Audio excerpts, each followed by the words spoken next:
Hello everyone, good evening. आज के session में हम देखेंगे इतिहास में हुए महत्वपूर्ण युद्ध जो कि हमारे एग्जाम पॉइंट ऑफ व्यू से इम्पोर्टेंट है। फ्रेंड्स, क्लास को पूरी देखना और अगर आप नए हैं चैनल पे तो चैनल को सब्सक्राइब कीजिए और ज़्यादा से ज़्यादा अपने दोस्तों के साथ शेयर कीजिए। फर्स्ट क्वेश्चन हम देखेंगे, प्लासी का युद्ध कब हुआ था?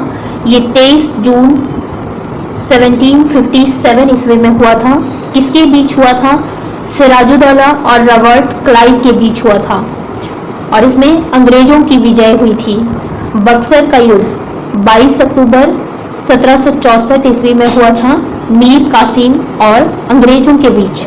इसमें अंग्रेजों की विजय हुई थी। पानीपत का पहला युद्ध 21 अप्रैल 1526 में हुआ था, इब्राहिम लोदी और बाबर के बीच हुआ था। इसमें बाबर की विजय हुई थी और इस युद्ध के साथ जो है बाबर ने दिल्ली सल्तनत में मुगल साम्राज्य की नींव रखी थी और इब्राहिम लोदी लोदी वंश का पहला ऐसा शासक था जो युद्ध भूमि में मारा गया।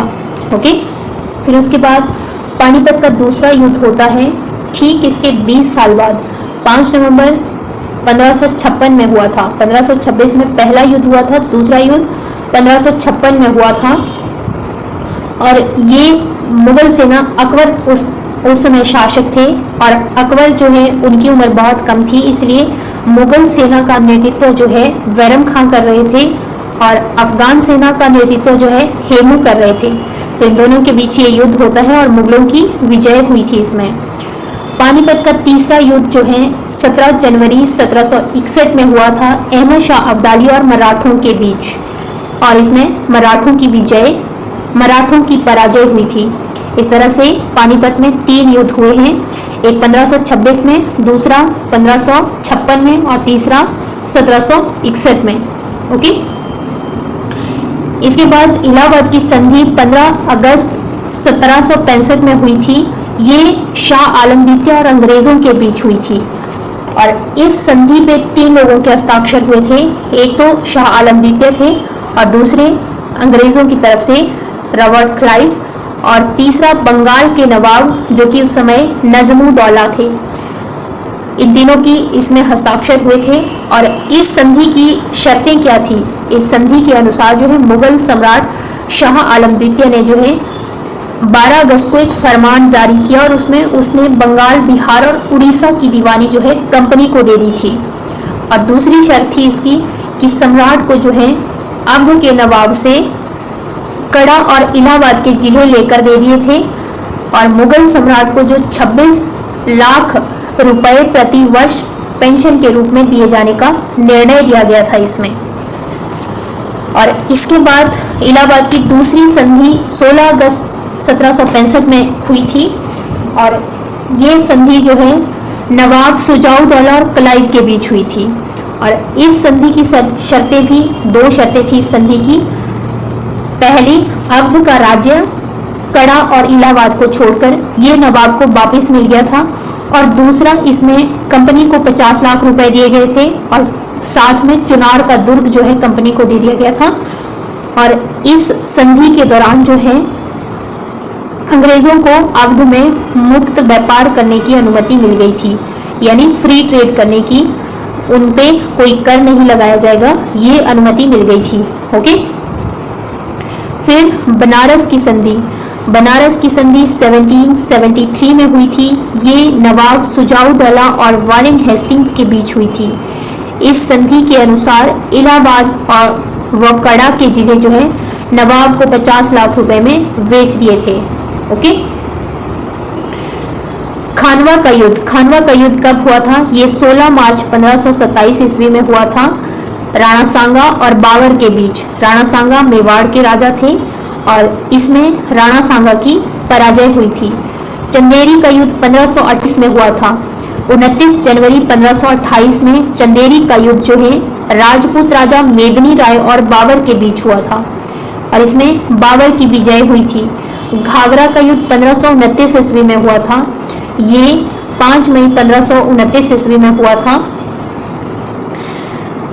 और इसमें जो है अफगान सेना और बाबर के बीच हुआ था और अफगान सेना का जो नेतृत्व कर रहे थे वो इब्राहिम लोदी के भाई महमूद लोदी कर रहे थे। और इस तरह से बाबर ने जो है अपने शासनकाल में 4 युद्ध किए थे। पहला उसने पानीपत का प्रथम युद्ध किया था 1526 में, और 1527 में खानवा का युद्ध किया था, और तीसरा 1528 में चंदेरी का युद्ध किया, और उसके बाद 1529 में घाघरा का युद्ध किया था, और उसके बाद 1530 में जो है बाबर की मृत्यु हो गई थी। ओके, नेक्स्ट है चौसा का युद्ध। चौसा का युद्ध शेरशाह सूरी और हुमायूं के बीच 15 जून 1539 में हुआ था, और इसमें हुमायूं की पराजय हुई थी। और उसके बाद कनौज या फिर बिलग्राम का युद्ध, ये भी अगेन शेरशाह सूरी या फिर शेर खां इसका नाम था, और हुमायूं के बीच हुआ था। इसमें भी हुमायूं की पराजय हुई थी। ये 17 मई 1540 में हुआ था। ओके, और इसके बाद जो है हुमायूं जो है बिना राज्य का हो गया था, और इसके पास कोई राज्य नहीं रहा था। ओके, नेक्स्ट हम देखेंगे हल्दी घाटी का युद्ध। हल्दी घाटी का युद्ध 1576 ईस्वी में हुआ था। किसके बीच में हुआ था? अकबर की सेना और महाराणा प्रताप के बीच में हुआ था, और अकबर की सेना का नेतृत्व जो है मान सिंह कर रहे थे। मुगलों की विजय हुई थी इसमें। ओके, तराइन का प्रथम युद्ध, ये मोहम्मद गौरी और पृथ्वीराज तृतीय के बीच 1191 ईस्वी में हुए हैं, और इसमें मोहम्मद गौरी की पराजय हुई थी। फिर अगेन 1192 ईस्वी में जो है फिर से 1192 में तराइन का दूसरा युद्ध होता है मोहम्मद गौरी और पृथ्वीराज तृतीय के बीच, और इसमें जो है मोहम्मद गौरी की विजय हुई थी। पृथ्वीराज तृतीय को इसमें बंदी बना दिया गया था, और बाद में उसको एक षड्यंत्र के तहत उसकी हत्या कर दी गई थी। ओके, फिर देखेंगे हम आगे एंग्लो फ्रांसीसी युद्ध। ये युद्ध अंग्रेजों के साथ हुए थे। अंग्रेजों के साथ क्यों हुए थे? अंग्रेज जो है अपने राज्य का विस्तार करना चाहते थे, तो उस उद्देश्य से प्रथम कर्नाटक युद्ध 1746 से 48 ईस्वी तक हुआ था।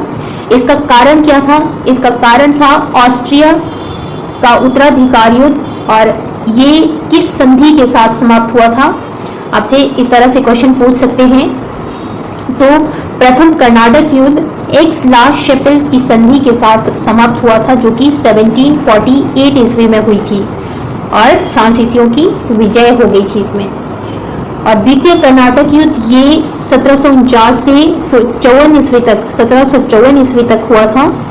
तो इसमें हैदराबाद तथा कर्नाटक के आंतरिक मामले में विवाद हो गया था। तो इसका कारण हैदराबाद और कर्नाटक का आंतरिक मामले में विवाद था, और ये युद्ध समाप्त हुआ था पांडिचेरी की संधि के साथ, जो कि 1754 ईस्वी में हुई थी।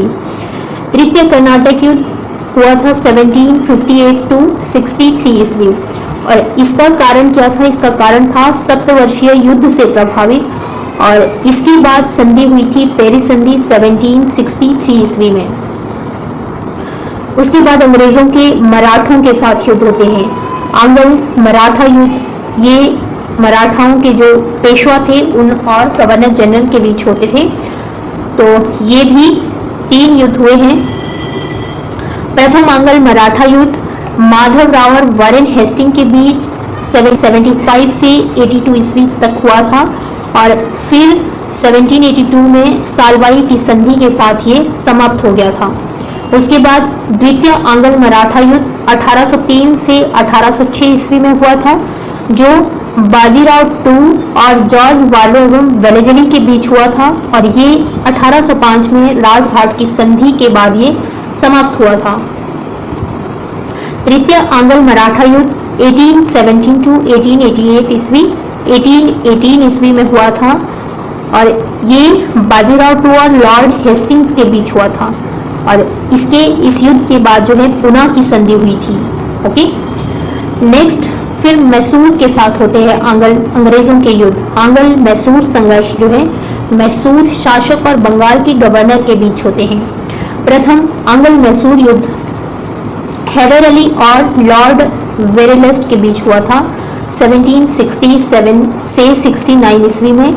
इसमें हैदर अली की विजय हुई थी और इसके बाद मद्रास की संधि 1769 में हुई थी।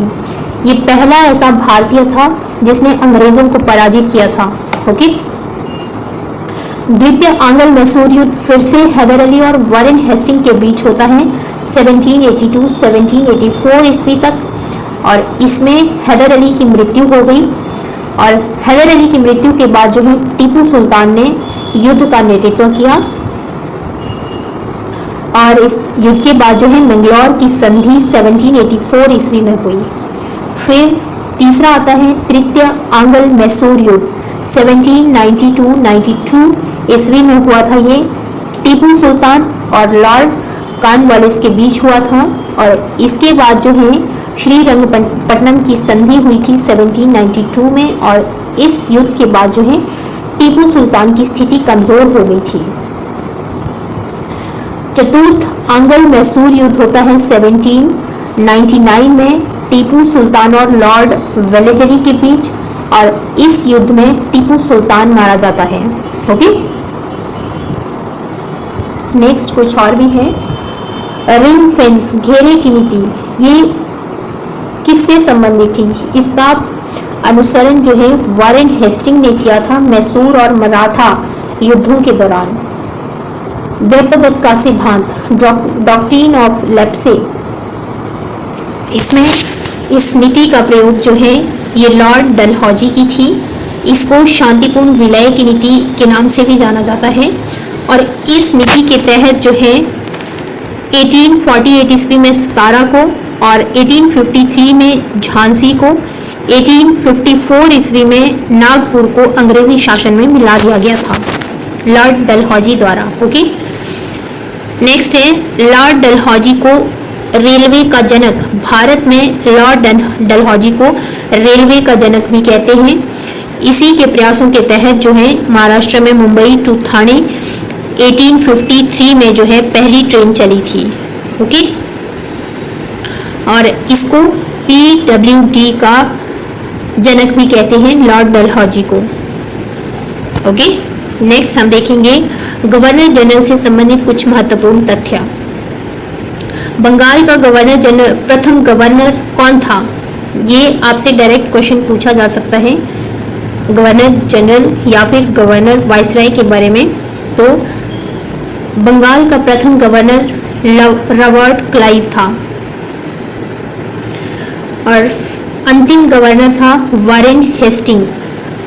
जिस समय वारेन हेस्टिंग बंगाल में गवर्नर था उस समय फिर अंग्रेजी शासन द्वारा जो है बंगाल के जो गवर्नर थे उनको गवर्नर जनरल बना दिया गया। तो वारेन हेस्टिंग प्रथम गवर्नर जनरल थे और बंगाल का अंतिम गवर्नर जनरल था विलियम बेंटिक।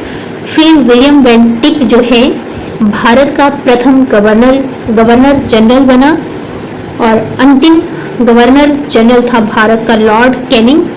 भारत का प्रथम वाइसराय लॉर्ड कैनिंग बना और इसके बाद भारत का अंतिम वाइसराय था लॉर्ड माउंटबेटन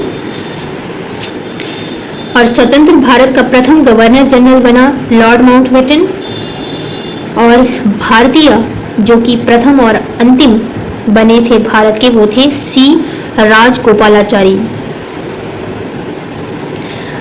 आपसे ये भी एग्जाम में पूछा जा सकता है कि जो यूरोपीय व्यापारी कंपनियां आई थी भारत में उनका जो है क्रम क्या है। तो सबसे पहले भारत में आए थे पुर्तगाली, दूसरे नंबर पे आए थे डच, ब्रिटिश तीसरे नंबर पे आए थे, डेनिश चौथे नंबर पे, डेनिश के बाद फ्रांसीसी आए थे और लास्ट में स्वीडिश आए थे।